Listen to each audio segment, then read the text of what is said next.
Bonjour les amis, et bien aujourd'hui je vais vous parler d'un événement important dans mon existence parce qu'il fut en quelque sorte le déclic profond qui m'a permis de prendre pleinement ma vie en main, de m'éveiller à ma richesse intérieure et de me prouver que oui, j'étais et je suis capable. Cet événement si important n'est autre que le jour où j'ai donné naissance à ma fille. Alors rassurez-vous, je vais vous épargner les détails peu ragoûtants, ils ne sont pas utiles à mon explication. Par contre, il est important de préciser que même si un accouchement est somme toute assez banal, et universel d'ailleurs, il n'empêche, et cela est ma vision, que c'est quelque chose de profondément initiatique pour la femme, et ce, quelle que soit la manière dont il se produit, c'est-à-dire avec péri, sans péri, avec césarienne, etc. C'est en tout cas comme ça que je l'ai vécu, et cela m'a permis un truc incroyable, prendre confiance en moi. La confiance en moi, c'est quelque chose que j'ai rapidement perdu enfant. Comme tout un chacun en ce monde, j'ai eu mon fardeau à porter et ce dernier était si lourd que je me sentais incapable de rien. Il m'était impossible de faire quoi que ce soit, comme parler à des gens, aller dans des endroits inconnus, postuler pour un travail, même le plus simple d'ailleurs, comme distribuer des tracts, je m'en sentais pas capable. Pour moi, j'étais une grosse merde et ça s'arrêtait là. Donc j'ai développé une agoraphobie, une phobie sociable, une grave dépression avec TS, bref, j'ai tout cumulé, la totale, tant qu'à faire. Et à part les 4 murs dans lesquels j'étais en sécurité, le reste c'était même pas la peine d'y penser. Après quelques années à travailler sur moi et le soutien d'une psychothérapeute en or, j'ai pu guérir de tout ça. Malgré tout, à 24 ans, mon estime personnelle était encore très fragile. C'est alors que je suis tombée enceinte et là c'était le bonheur total. Mais aussi une grosse remise en question car je ne souhaitais pas transmettre à ma fille mes angoisses, mes peurs, etc.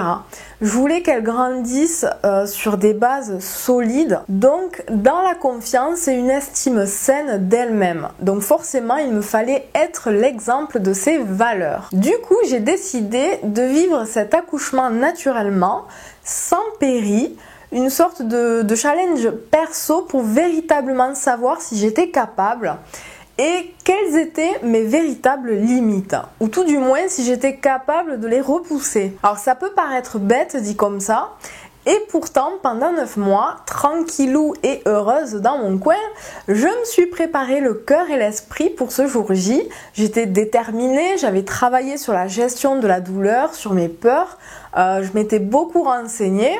Bref, j'étais au taquet. Mais pendant 9 mois aussi, j'ai été confrontée au discours moralisateur et décourageant de beaucoup de mes proches, mais aussi du corps médical qui me projetaient leurs peurs, leurs propres expériences catastrophiques, etc. Malgré tout, c'était comme si mon cœur avait la voie libre.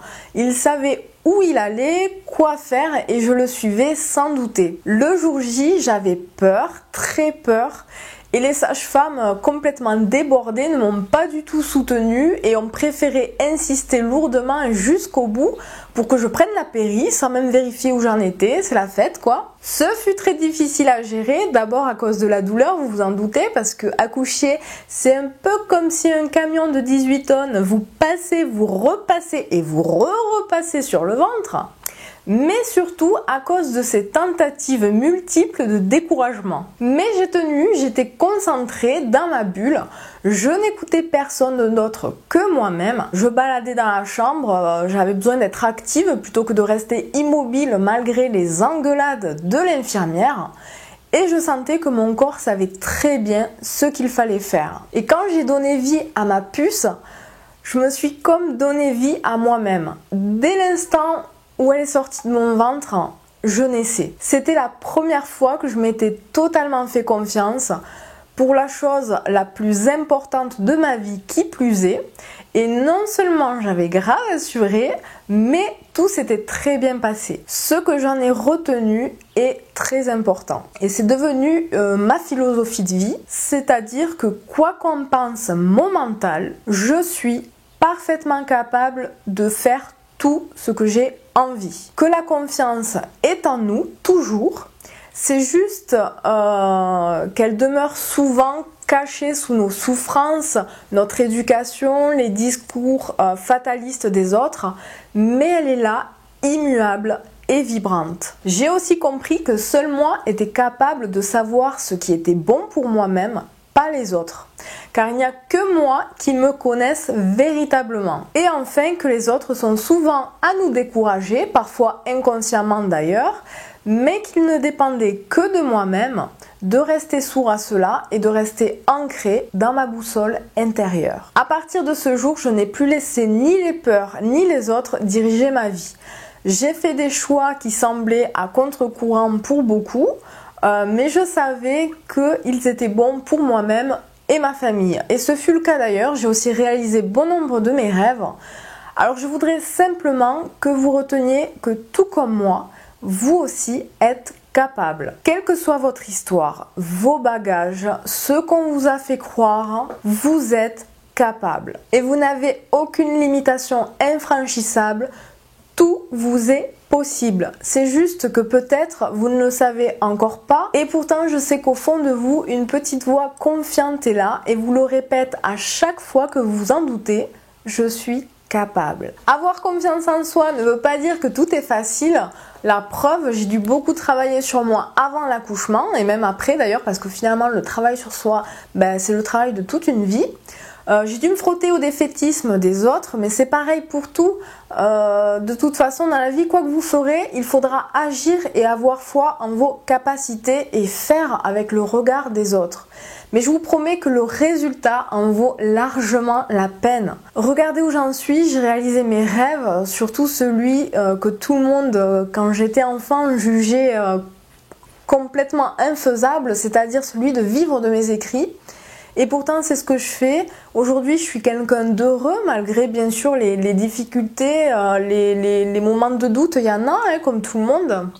Je reste humaine, j'ai mes moments de fragilité, mais je sais au fond de moi que je suis capable, entièrement capable de les dépasser. Et vous aussi. C'est juste le premier pas qui semble infranchissable, mais je le répète, c'est important. Tout comme moi, vous êtes capable. Je vous aime.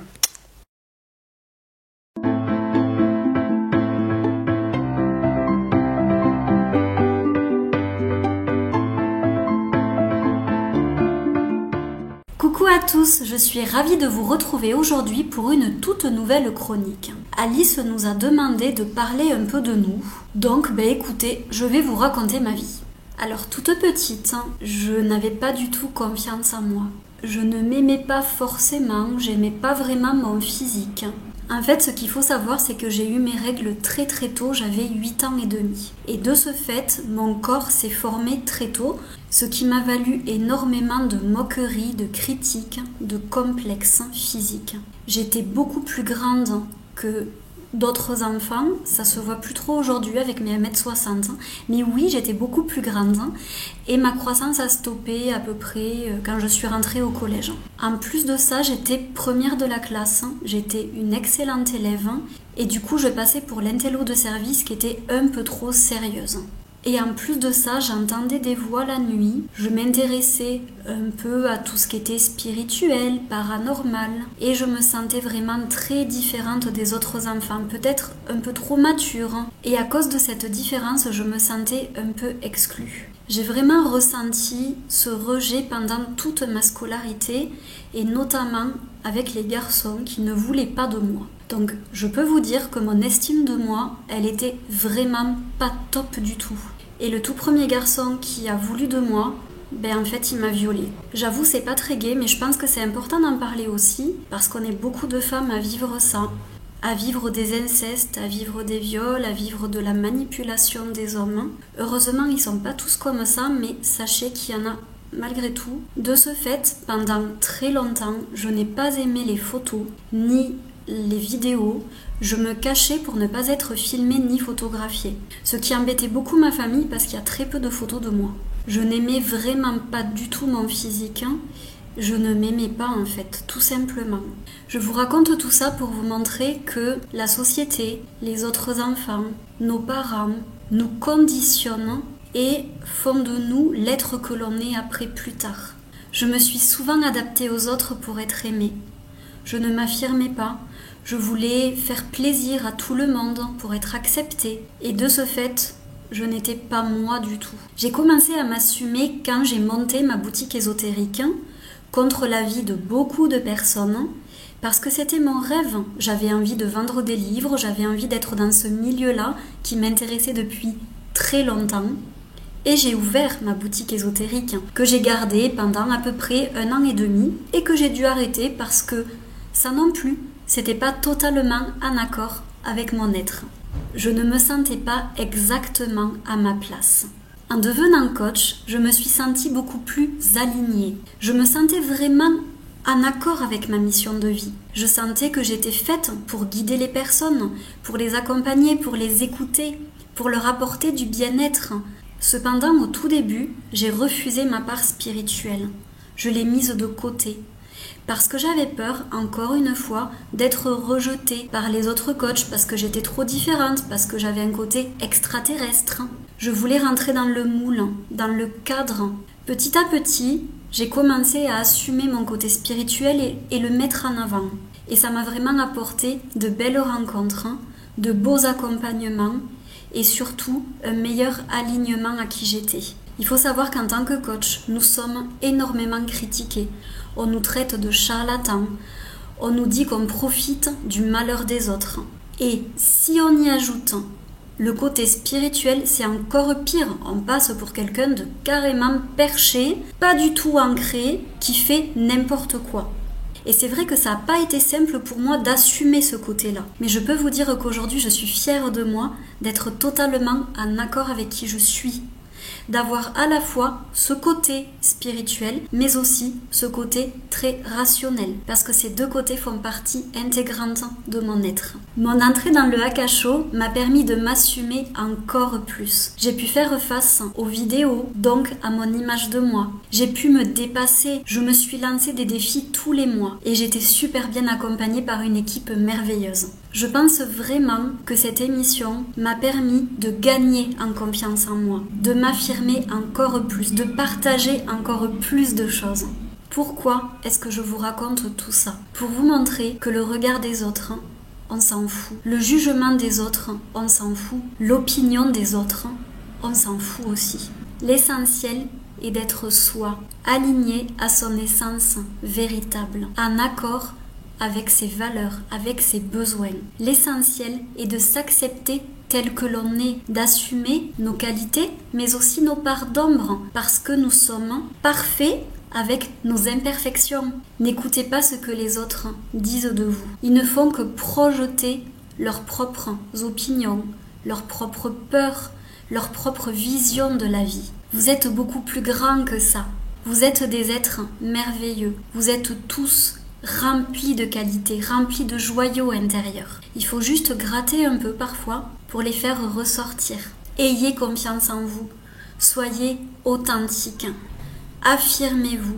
Et si les gens ne vous aiment pas, ben tant pis pour eux. Il y en aura d'autres qui vous aimeront pour la belle personne que vous êtes. Aujourd'hui, je sais dire non, je sais m'affirmer et je suis totalement moi avec les autres. Je fais les choses en fonction de mes besoins et de mes envies. Et je suis mon intuition et ma guidance intérieure à tout moment. Vous pouvez vous aussi arriver à ça. Comme je vous l'ai dit, je suis partie d'une personne qui n'avait pas confiance en elle, qui ne s'aimait pas. Et aujourd'hui, j'ai confiance en moi et je m'aime totalement avec mes défauts et mes qualités. Tout cela se fera avec du temps. Tout cela vous demandera des efforts, du lâcher-prise, du travail sur vous, mais je peux vous assurer que vous pouvez y arriver. Sur ce, je vous envoie plein de pensées positives et je vous souhaite un merveilleux mois de mai qui, j'en suis sûre, vous apportera plein de bonheur. Je vous fais plein de gros bisous et je vous dis à très vite. Bye bye!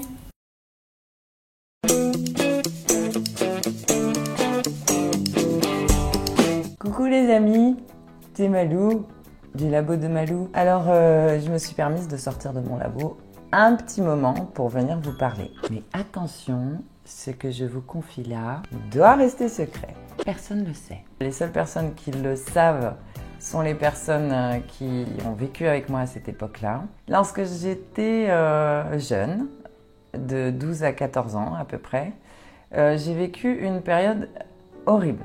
Au collège, Dieu sait si quand on est au collège on est atroce entre nous, extrêmement dur dans le jugement, etc. Et à cette époque-là, j'étais extrêmement moche. J'étais vraiment pas très jolie, vraiment mal dans ma peau. Je me faisais souvent taper par les garçons.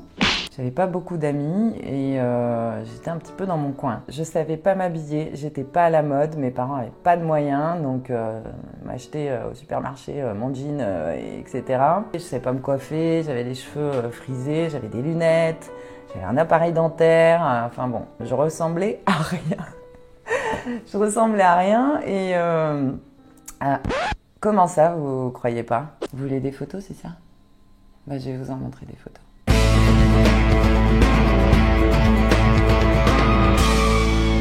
Ça reste entre nous. Hein.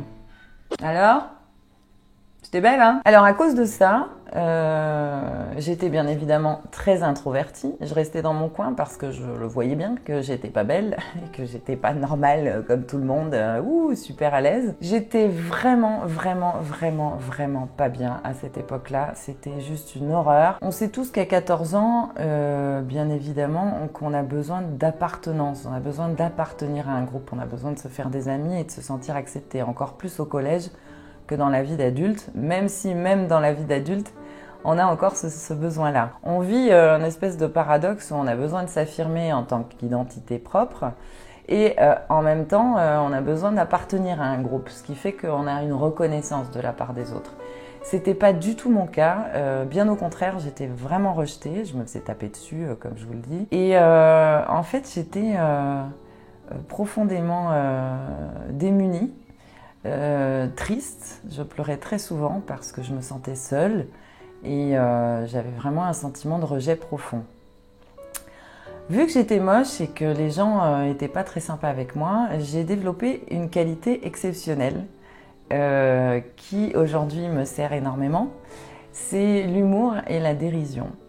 Et j'ai donc appris à développer cette capacité-là, de prendre du recul, de rire des choses. J'ai développé une qualité chez moi qui était déjà sous-jacente, mais je l'ai encore plus appuyée. Avec l'humour, du coup, j'ai vraiment réussi à me faire des amis, à me faire accepter dans un groupe parce que j'étais sympathique. On ne voyait plus la nana qui était moche et qui était mal dans ses pompes, qui était pas bien habillée, qui était pas à la mode, mais on voyait plutôt la jeune fille qui faisait marrer, qui était un petit peu clown et qui était sympathique. J'ai réussi quelque part à me faire des amis par rapport à cette qualité que j'ai développée. On est tellement mal que je pense qu'on essaye de déclencher des choses qui font prendre du recul, donc notamment l'humour. Et cette qualité qui a été extrêmement importante et qui s'est prolongée dans le cours de ma vie, et qui a suscité aussi une prise de conscience sur le fait que j'étais différente. Et qu'est-ce qui m'a amené cette différence-là? C'est justement cette souffrance-là. Si j'avais pas vécu ça à cette époque-là, je pense pas que je me serais cassé les cacahuètes à travailler mon intériorité, à travailler mon humour, ou en tout cas à développer ça pour me faire accepter. Et sur le parcours du reste de ma vie, jusqu'à aujourd'hui, j'ai remarqué que l'humour m'a beaucoup servi. Ça m'a servi dans mon métier d'hôtesse de l'air, ça m'a servi dans ma vie personnelle, de prendre du recul comme ça et d'essayer de s'amuser des choses qui nous arrivent dans la vie. Ça développe votre faculté intérieure, ça développe tout un univers de recul, et Dieu sait si le recul c'est important pour gérer les conflits, désamorcer les conflits. Ça permet une prise de recul immédiate sur vous-même. Quand vous êtes dans des problématiques et que votre mental est très présent, le fait de s'observer, de se détacher de ça et de se marrer avec ce qu'on voit, et là on avance beaucoup plus vite parce qu'on prend conscience que ça n'a pas tant d'importance. Ça c'est vrai aussi. Parce que savoir se moquer de soi, c'est un petit peu bien quand même. Et voilà, c'était mon petit conseil à moi. Et sachez que aujourd'hui je suis une femme pleinement épanouie, hein, que j'arrive très très rapidement à me moquer de moi-même. Et même des fois, je suis ma meilleure amie, je parle toute seule, oui, faut pas le dire non plus. Je parle toute seule avec moi, en me moquant de moi, en me parlant à moi, enfin c'est génial quoi. Et sachez que vous avez tous l'humour en fait. Toutes les personnalités du monde entier sont dedans vous. L'humour c'est une partie créative, c'est une partie de retrait direct. Et ça on l'a tous en nous, c'est juste qu'on n'a pas l'habitude de le mettre en place. Et c'est quand même un super trait de personnalité qu'il faut développer. J'ai dû développer un trait de ma personnalité pour faire partie du groupe, et en même temps ça a été génial parce que ça a marqué ma différence. C'est-à-dire qu'on a tout en nous, on peut tout développer, et en même temps on a vraiment une différence. Il y a vraiment quelque chose d'unique qui fait qu'on est différent des autres. Donc vraiment oser être soi, même si ça se fait dans la douleur. Sachez que c'est quelque chose qui vous apportera de toute façon quelque chose d'énorme plus tard. Dans les moments où on peut se sentir rejeté et dans les moments où on peut avoir la sensation d'être à part et d'être différent, eh ben c'est un super atout. Donc vraiment, restez différent, restez vous-même. C'est ça qui fait qu'on vous adore. Et ça reste entre nous s'il vous plaît parce que pas trop envie que ça se sache tout ça.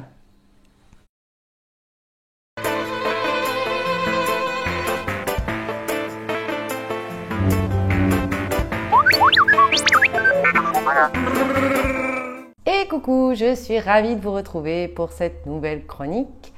Alors, pour ce mois-ci, la boss nous a demandé de parler un petit peu de nous et d'expliquer un petit peu brièvement notre parcours. Donc, cette chronique, j'ai choisi de l'intituler Le Phénix et je vais vous expliquer maintenant pourquoi.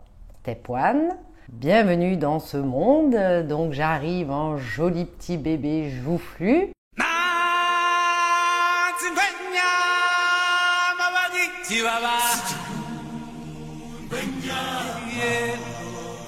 J'arrive dans ce joli monde plein d'émerveillement, très très connecté au monde angélique, et donc voilà le terme vraiment le plus probant par rapport à si je devais parler de ma petite enfance, ça serait l'émerveillement, la joie, l'énergie. Et on y va, on part à la découverte du monde merveilleux qui nous entoure. Step 2, donc on rentre dans la pré-ado et l'ado et on va dire jeune femme, donc voilà à quoi ça pouvait ressembler. Là commencent à venir quelques questions existentielles. Quelle est ma place exactement? Peut-être que ce que je sens vivant à l'intérieur de moi, c'est-à-dire je pense aujourd'hui cette connexion avec vraiment des belles choses, un idéal, un essentiel très très vivant en moi, ça commence à se friter un petit peu avec la matière, avec le monde, avec ce qui se passe avec les autres gens. Mais voyons quels sont ces gens qui ne comprennent pas, comme moi, les choses. Et donc ça provoque déjà beaucoup de questionnements, une certaine mélancolie. Donc ça, c'est le deuxième palier, c'est-à-dire une espèce de descente qui provoque des questionnements. Voilà, c'est ça. Step 3, ou phase 3, comme vous voulez. Donc là, on rentre de plein pied dans la vie adulte et la vie sur Terre. Et donc là, je me rends compte assez rapidement que ça colle plus du tout avec mes connexions angéliques et mon petit monde intérieur plein de bisounours. Et donc, je coupe. Je coupe pour essayer de vivre pleinement sur Terre et de m'adapter aux autres personnes qui font mon quotidien de manière beaucoup plus terre à terre, j'ai envie de dire. Et là, ça donne quelque chose de beaucoup moins léger, beaucoup moins facile à vivre, beaucoup moins porteur et avec beaucoup moins de joie.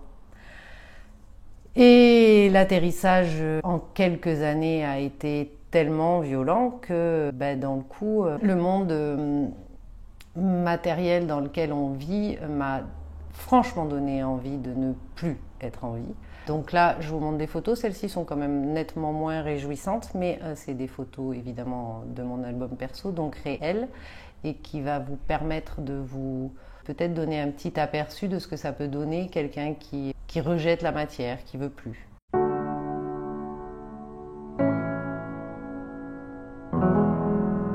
Comme vous avez pu le constater, même si j'affiche sur la deuxième photo un sourire, parce que cette photo-là, en fait, on fêtait un des anniversaires de mon frère.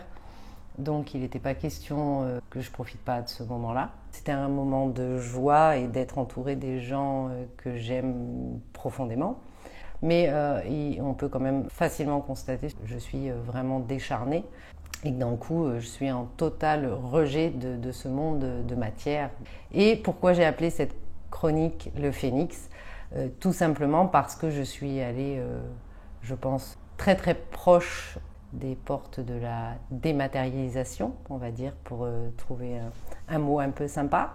Et qu'il a fallu que j'aille aussi loin pour pouvoir me dire à un moment donné que c'était bien mon choix à moi et ma responsabilité de pouvoir apprécier la vie et que c'était bien mon choix à moi aussi de pouvoir en fait à un moment donné faire fusionner mes deux mondes, mes connexions, enfin voilà, tout ce qui est propre à moi et à mon état vibratoire et également pouvoir connecter avec la matière et que mon choix à moi était de pouvoir faire descendre toutes ces belles vibrations, ce bisounoursland et de le proposer dans la matière et que à partir du moment où je ferai ce pas-là, plutôt que d'attendre de vivre du bisounours sans moi avoir rien fait de concret, sans avoir fait aucun travail sur ma personne, là j'attendais un miracle qui n'arriverait jamais et qu'il a fallu vraiment que je décharne, j'affine pour à un moment donné avoir envie moi de réépaissir tout ça, de redensifier tout ça, mais forte de cet essentiel qui m'habitait avant. Ouais, pour faire simple et en résumé, parce que je parle. Phase 1, j'étouffe. Phase 2, je doute. Phase 3, je renie. Phase 4, je renais. Voilà, c'est simple. Pas la peine d'en faire 10 minutes, s'il te plaît. Donc voilà, phase 4, renaissance, compréhension et enfin équilibre. C'est-à-dire que j'ai mis presque 40 ans avant de pouvoir faire cette fusion qui est beaucoup plus joyeuse, porteuse et dans laquelle j'accepte de vivre sur cette planète avec joie et que j'en accepte en fait tout. Les bons côtés comme les moins bons, après tout c'est que du jugement. Chaque expérience est à vivre, chaque chose est à accepter et que quand le phénix renaît de ses cendres, je pense qu'à un moment donné, on vit les choses avec beaucoup plus d'intensité et que cette période, même si ça a été une période vraiment très difficile et très compliquée, cette période de décharnement important, c'est aujourd'hui Quand je me retourne et que je regarde ce moment-là, je ne vous dis pas que c'était une partie de plaisir et que j'aurais envie d'y retourner, certainement pas. Mais en revanche, c'est quand même un moment béni parce qu'à un moment donné, le déclic, c'est fait. Donc quand vous vivez des moments difficiles, même si je sais pertinemment qu'à ces moments-là, c'est difficile de se dire qu'il va y avoir un bout de tunnel, dites-vous que chaque expérience est là pour nous faire avancer, pour nous faire grandir et qu'après ça, notre vision de la vie et de ce qu'on fait sur la Terre va forcément changer et qu'à un moment donné, vous aussi, vous allez pouvoir rebrancher certains petits câbles qui ont juste besoin d'un petit coup de pic pour que ça aille mieux.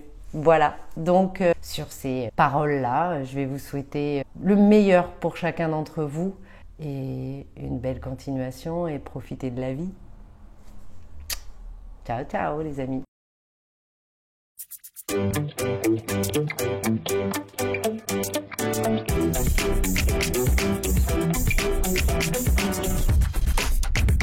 Alors voilà pour cette chronique aujourd'hui un petit peu spéciale. J'avais envie de vous parler de moi et surtout de ce qui a pu se passer dans ma vie depuis plusieurs années. J'ai envie même de remonter à quand j'étais petite, depuis mes 8 ans. Et donc voilà, c'est un peu l'histoire d'une fée et de ce qui a pu se passer. Lorsque j'avais 8 ans, 9 ans, je me souviens aussi du rapport que j'avais à mon corps, à moi-même. Et il était loin d'être bon, ce rapport. Tout me portait à ne pas m'aimer physiquement, à vouloir être avec les plus populaires, à vouloir ressembler aux filles qui étaient populaires. J'étais un peu potelée, j'étais très en forme, fémininement parlant, que ce soit au niveau de ma poitrine, que ce soit au niveau de mon corps.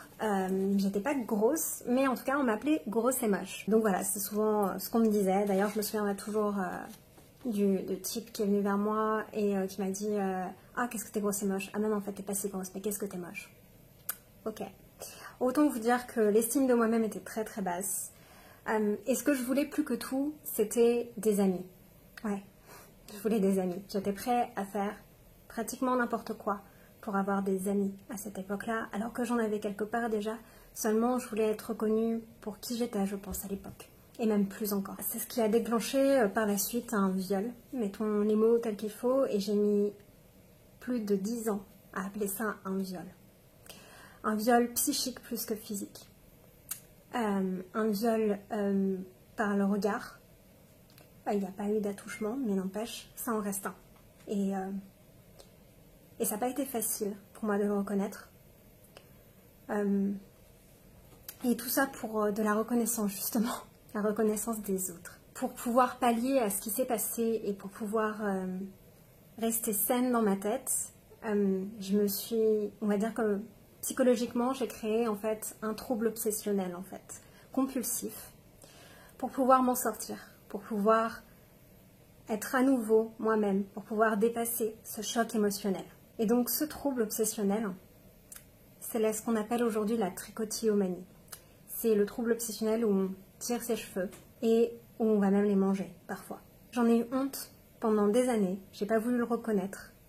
Il faut dire aussi que je le contrôlais beaucoup. Donc ça me permettait aux autres de n'y voir que du feu, même à mes parents, bien que ma mère s'en soit aperçue quand même pendant un bon moment. Il y a eu d'autres troubles aussi par rapport à mon corps. Quand je ne contrôlais pas ma nourriture, en tout cas, soit j'avais des compulsions alimentaires émotionnelles, j'essayais de combler par la nourriture, tout ce qui traînait en fait. C'est de la boulimie mais sans vomir. J'avais pourtant une taille très fine, mais je passais mon temps à marcher beaucoup, des fois je mangeais pas. J'avais des espèces de pulsions alimentaires en fait, qui étaient variées, nombreuses et complètement disparates, complètement différentes les unes des autres en fait à chaque fois. J'ai évidemment fumé assez tôt d'ailleurs, vers mes 16-17 ans. J'avais commencé la première fois, enfin j'avais essayé la première fois, j'avais 11 ans.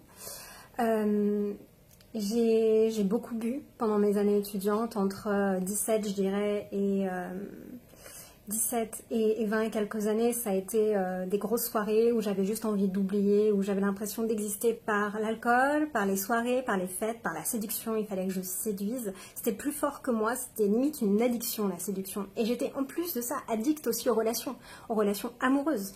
je pouvais pas me retrouver seule, ou alors si je me retrouvais seule, j'étais en chasse. Vous savez, un peu comme ces mecs en chasse. Donc toutes les addictions, la drogue aussi y est passée, et jusqu'à encore il n'y a pas si longtemps que ça, il y a encore quelques années, ces addictions faisaient encore partie de moi. Et j'ai subi évidemment aussi un burn-out, puisque de toute façon il fallait que je comble partout. Et quand j'ai commencé à travailler, j'ai comblé par le travail, seulement j'étais pas heureuse. J'étais en train de mourir à l'intérieur, littéralement.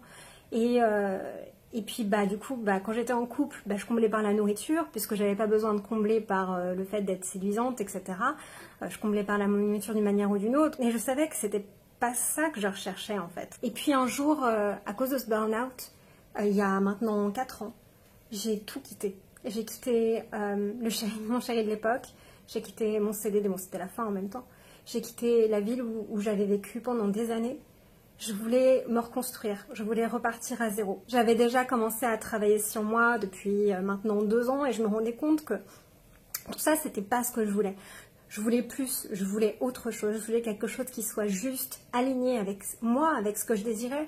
Je commençais aussi à penser à manger d'une façon différente, à vouloir des choses différentes. Je sentais que j'avais envie au fond de moi d'une autre façon de faire les choses et à tous les niveaux. Et puis, ça a été vraiment une véritable reconstruction. J'ai d'abord commencé en fait à laisser tomber mes addictions les unes après les autres. Ça a été d'abord les addictions, alors pas l'alimentation parce que là encore, j'ai fait le yo-yo pendant quelques temps. Mais tout ce qui a été drogue, la première chose que j'ai arrêtée. Ensuite, il y a eu l'alcool, où aujourd'hui je bois très peu. En soirée, un verre, ou plutôt un verre de vin rouge ou de la bière, mais ça s'arrête là. Et c'est assez rare, quand j'en ai pas envie, je ne bois pas. J'écoute un maximum ce que mon corps veut.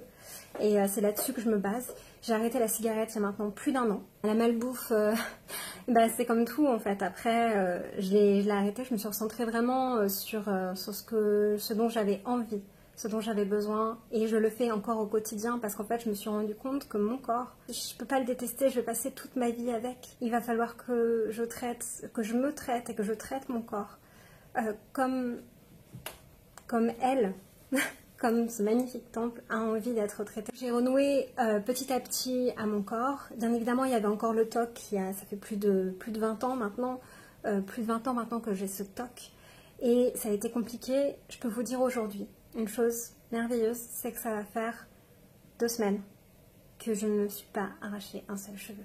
Au moment où je tourne cette vidéo. C'est déjà arrivé avant. Et je sais que cette fois, je ne sais pas pourquoi, c'est différent.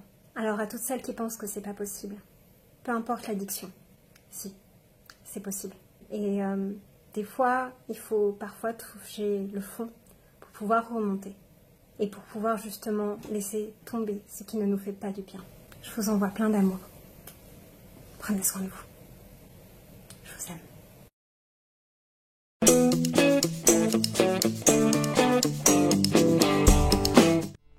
Wesh, qu'est-ce qu'il y a? J'ai vraiment l'impression d'être complètement en décalé. Ouais, t'es chelou quand même. Et puis au niveau des potes, je te raconte même pas. Franchement, alors quand je leur ai dit, je me lançais dans le développement personnel. Ouais. Tout de suite, on m'a prise pour une hystérique folle dingue. Mais si, je t'ai dit le développement personnel, je t'ai dit c'est personnel, c'est pas avec les autres. Le développement personnel, c'est personnel, d'accord? Quand je leur ai dit, j'avais l'impression que j'étais rentrée dans une secte. Poubelle, toxique. Je te dis, c'est toxique les gens comme ça. Ouais, mais quand même, c'est compliqué comme... Nous sommes tous le compte quelqu'un, comme nous pouvons tous être la personne toxique de quelqu'un.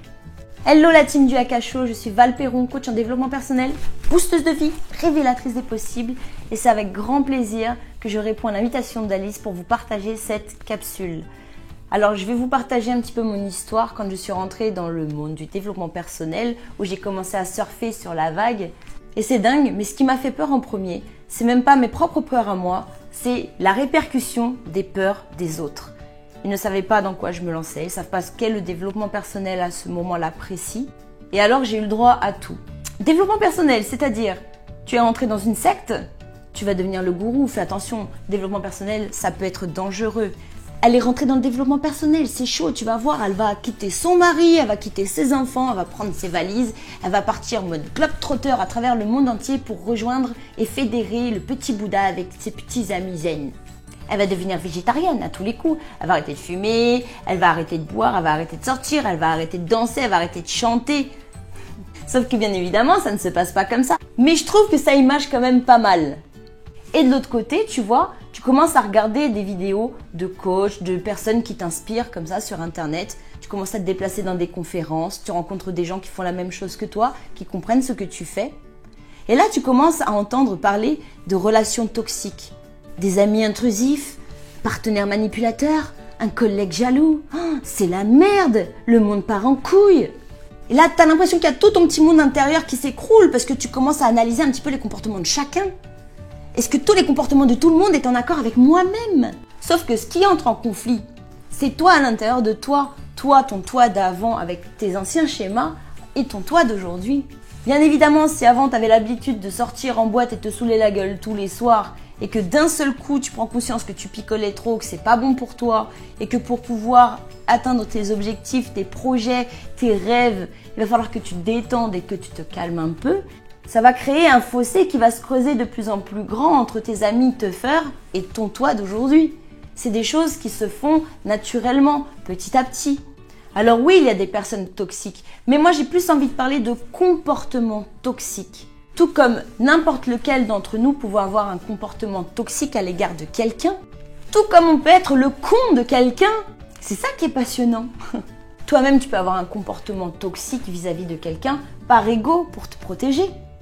Après, c'est à toi de faire le tri dans tout ça sans te prendre la tête. Les choses vont se faire naturellement. Tu vas te rendre compte qu'un ami qui agissait comme ça avec toi il y a des années, tu n'acceptes plus ça au jour d'aujourd'hui dans ta vie parce que ça te ramène toujours au même schéma, aux mêmes conditions. C'est toujours la même chose qui se passe. Et tu vas te rendre compte que non, tu ne veux plus en jouer. Ça ne veut pas dire que cette personne-là, tu vas la prendre et l'acheter à la poubelle. Ça veut dire tout simplement qu'il y a plusieurs choix possibles, c'est tranquille, on se détend. Tu peux discuter avec cette personne et ne plus accepter de subir tout simplement, en t'éloignant, en mettant une carte sur table. À tout moment, n'importe qui peut être amené à avoir un comportement toxique. Donc voilà, c'est ça en fait, il ne faut pas confondre des comportements toxiques et la personne toxique. Tu sais, la personne qui va venir te pourrir la vie, qui te critique, qui démonte tous tes projets les uns après les autres parce que toi, tu es en train de réussir. Donc, je dirais juste qu'il faut savoir se détendre et se faire confiance. Parce que les personnes toxiques, au bout du compte, elles arrivent à faire le vide autour de toi. Tu es leur proie. Tu te positionnes en tant que victime lorsque tu laisses ces comportements toxiques venir te bouffer. Alors je dis pas que c'est facile de se sortir de tous les comportements toxiques de tout le monde, hein. On vit pas au pays de la Belle au Bois dormant non plus. Mais je voulais juste différencier et pas faire d'amalgame entre des comportements qui peuvent être toxiques, que toi tu peux avoir, que moi je peux avoir, que des personnes de ton entourage peuvent avoir à un certain moment donné dans une certaine situation, et de vraies personnes toxiques. Le jaloux, celui qui se conforte juste à te voir malheureux parce qu'en fait il kiffe ça, il sait même pas pourquoi. Celui qui va s'amuser à démonter tes projets les uns après les autres parce que tu n'y arriveras pas de toute façon. Parce qu'au bout du compte, que tu fasses du développement personnel ou que tu n'en fasses pas, les comportements humains sont complexes. Donc si tu te rends compte en prenant ce cheminement qu'au bout du compte, certaines personnes autour de toi avaient des comportements toxiques par rapport à toi, ne te demande pas pourquoi ces personnes agissent comme ça, mais regarde plutôt à l'intérieur de toi. Qu'est-ce qui a changé? Qu'est-ce qui fait qu'au bout du compte, avec ces personnes, ça semblait aller bien et que d'un coup, tu as comme une révélation qui dit « Stop, je me rends compte que là, c'est plus sain. » C'est toi qui as une révélation. C'est toi qui as ces ressentis. C'est toi qui fais cette découverte. L'entourage ne devient pas toxique comme ça du jour au lendemain. Tout est une question de perception différente sur ce qui est en train de se passer. Tu as juste changé de lunettes. Quelles étaient tes croyances avant et quelles sont tes croyances aujourd'hui? Et au bout du compte, peu importe ta découverte, le tout est de savoir ce que tu feras de ça, ce que tu vas faire de cette prise de conscience. Est-ce que tu prendras ta responsabilité, la responsabilité de continuer à subir, ou la responsabilité de t'éloigner, ou directement de lâcher l'affaire. Tu as toujours la possibilité de t'éloigner petit à petit, puis les choses vont se faire naturellement, tu perds le contact avec la personne. Ou tu peux juste t'éloigner pendant un certain temps, puis revenir. La conclusion, c'est que le développement personnel, c'est pas le GPS de la vie en rose avec des arcs-en-ciel à Bisounoursville dans un monde de licorne. C'est tout simplement un cheminement. Ça veut pas dire que tu vas devoir te séparer à tout prix des personnes qui sont autour de toi, dans la souffrance de tes ressentis, avec perte et fracas de la douleur ingérable et du suicide de la peine de tes émotions qui tuent. C'était le clin d'œil aux chansons de Mylène Farmer. Et puis au bout du compte, je te rassure, t'as pas besoin de te lancer dans le développement personnel pour découvrir que les relations humaines sont parfois vraiment tordues. Alors, rapport à tout ça, rapport à toutes mes expériences, rapport à mon approche un petit peu schizophrénique de l'affaire, je te l'accorde qu'il fallait me suivre dans cette capsule. Ce que je pourrais te dire, c'est continue de cheminer, arrête de te prendre la tête et de te poser 10 milliards de questions. Laisse quand même le bénéfice du doute un petit peu à tes proches, qui ne sont pas obligés non plus de te comprendre, de savoir exactement ce que tu fais. À chacun sa passion, je dirais. À chacun sa décision de cheminer, de se développer personnellement ou pas. Rien ne t'empêche de te rapprocher de personnes bienveillantes qui font la même chose que toi, qui te comprendront, tout en gardant le même groupe d'amis, tout en gardant ton groupe familial également. Si réellement des personnes ont un comportement toxique avec toi et te tirent en permanence vers le bas, tu vas le ressentir au fond de toi. Et c'est là que tu devras prendre ta responsabilité et passer à l'action pour savoir réellement ce que tu vas faire de cette relation. En attendant, je te souhaite de kiffer ta vie et je te dis à la prochaine. Ciao!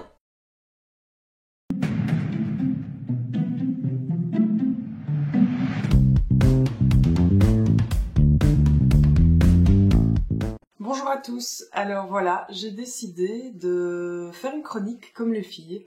D'habitude, je suis plutôt en backstage et je vais vous parler un peu de l'impermanence. Alors l'impermanence, c'est quelque chose que l'on vit chaque jour, rien qu'en étant là, en vivant, de façon journalière. On peut avoir des imprévus, parfois positifs, parfois négatifs.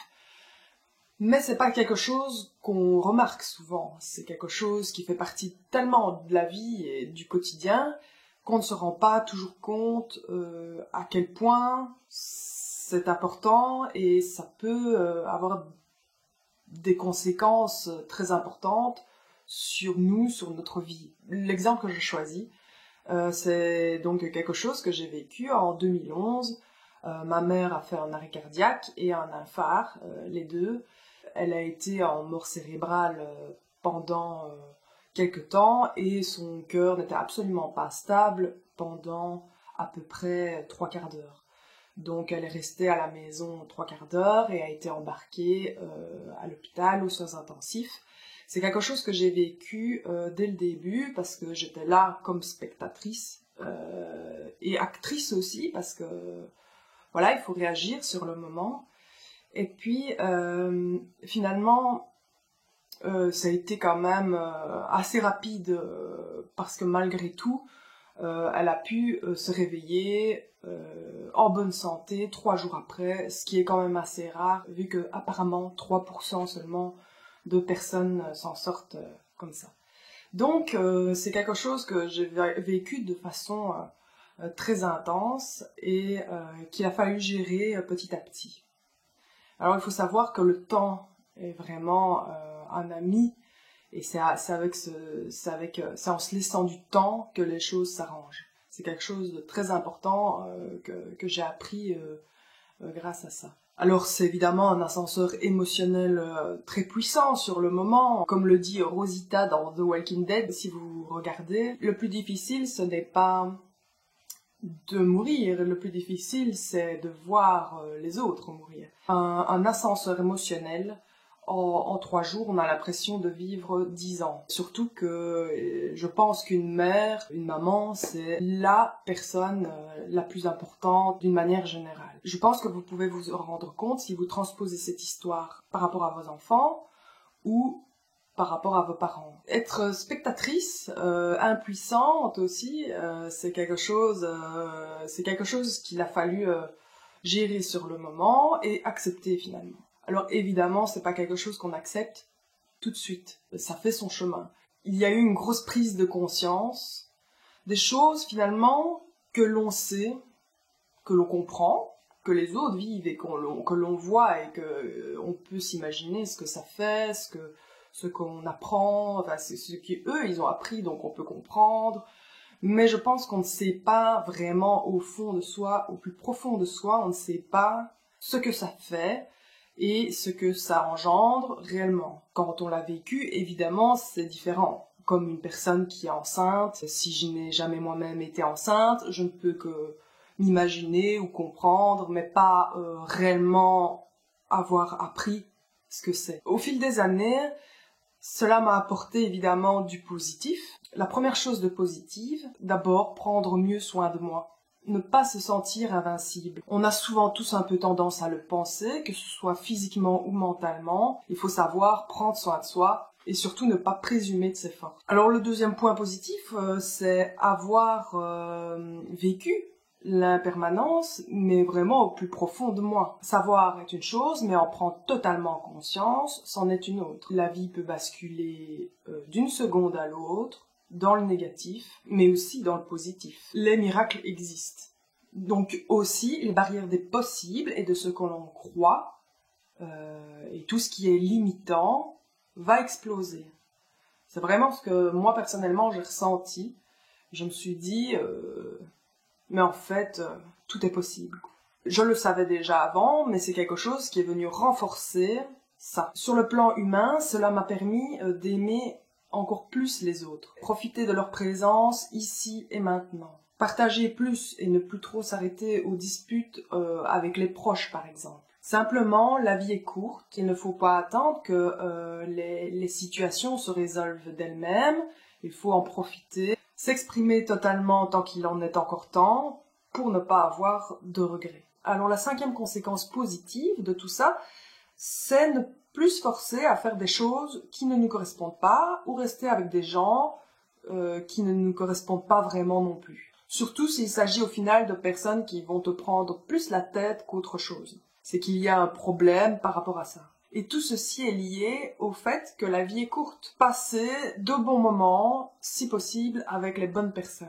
Et enfin, le sixième point positif, c'est que c'est une expérience qui m'a personnellement permise d'améliorer mon recul par rapport aux situations, par rapport au fait que ce que l'on vit ne nous arrive pas vraiment à nous, mais aussi pouvoir se détacher des situations négatives, tout simplement, dans la vie. Rire plus souvent aussi, et profiter de la vie. Là, j'espère que t'as bien compris le message, parce que c'était pas très facile non plus à expliquer. Voilà, si vous vous reconnaissez dans cette histoire, laissez un commentaire, ou partagez l'émission, ou la chronique. On compte sur vous. Je vous souhaite à tous une belle vie pleine de rebondissements, et plein de partage. Bye bye, à la prochaine!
Retrouvez toutes nos nouvelles chroniques et toutes les émissions du Hack à Chaud sur notre chaîne YouTube.